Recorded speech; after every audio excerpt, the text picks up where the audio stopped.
Surat Rasul Paulus kepada orang Kolose, Kolose pasal 1. Salam. Ayat 1, dari Paulus, Rasul Yesus Kristus oleh kehendak Allah, dan Timotius saudara kita. Kepada saudara-saudara yang kudus dan setia di dalam Kristus di Kolose, bagimulah anugerah dan sejahtera dari Allah, Bapa kita dan dari Tuhan Yesus Kristus. Ucapan syukur dan doa. Ayat 3, kami mengucap syukur kepada Allah dan Bapa Tuhan kita Yesus Kristus, dan senantiasa berdoa untuk kamu. Sejak kami mendengar tentang imanmu di dalam Kristus Yesus, dan kasihmu kepada semua orang suci itu. Oleh sebab pengharapan yang disediakan bagimu di surga, yang sudah kamu dengar sebelumnya di dalam firman kebenaran Injil itu. Yang telah sampai kepadamu, seperti yang terjadi di seluruh dunia, dan menghasilkan buah, seperti yang juga ada di antara kamu sejak saat kamu mendengar, dan mengenal anugerah Allah di dalam kebenaran. Sebagaimana kamu juga mendengar dari Epafras, sesama hamba yang kami kasihi, yang adalah seorang pelayan Kristus yang setia bagimu. Yang juga menyatakan kepada kami kasihmu di dalam roh. Pengetahuan tentang kehendaknya.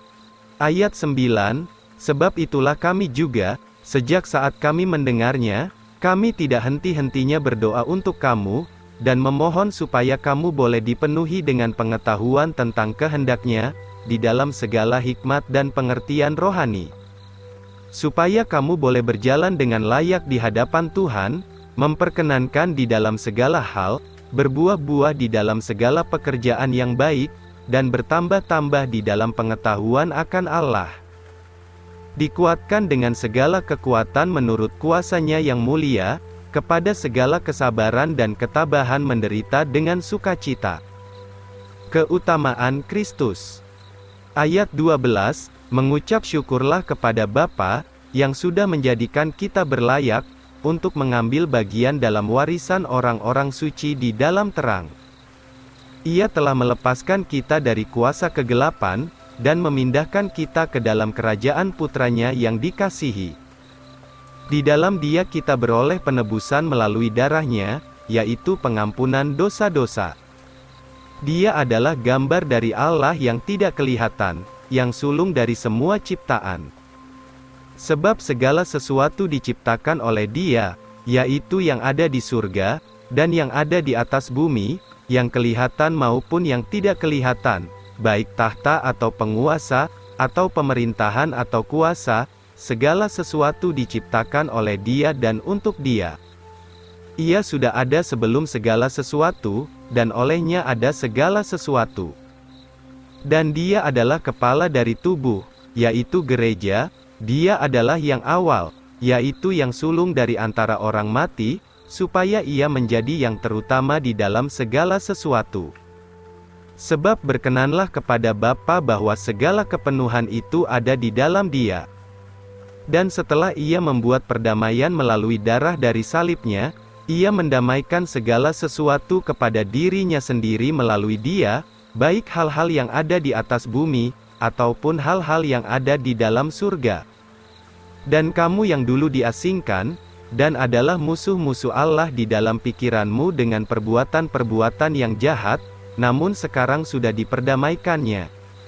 Di dalam tubuh daging-Nya melalui kematian, untuk menghadapkan kamu suci dan tidak bercela dan tidak bersalah di hadapan-Nya.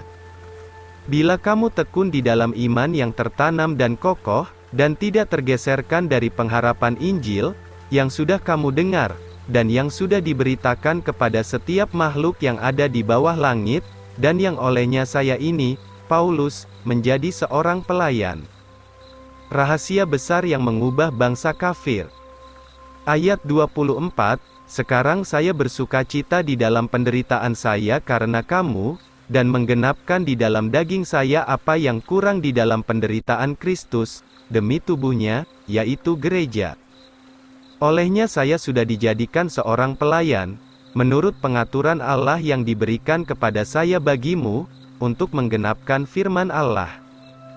Yaitu rahasia yang sudah tersembunyi berabad-abad dan turun-temurun, tetapi sekarang sudah dinyatakan kepada orang-orang suci-Nya.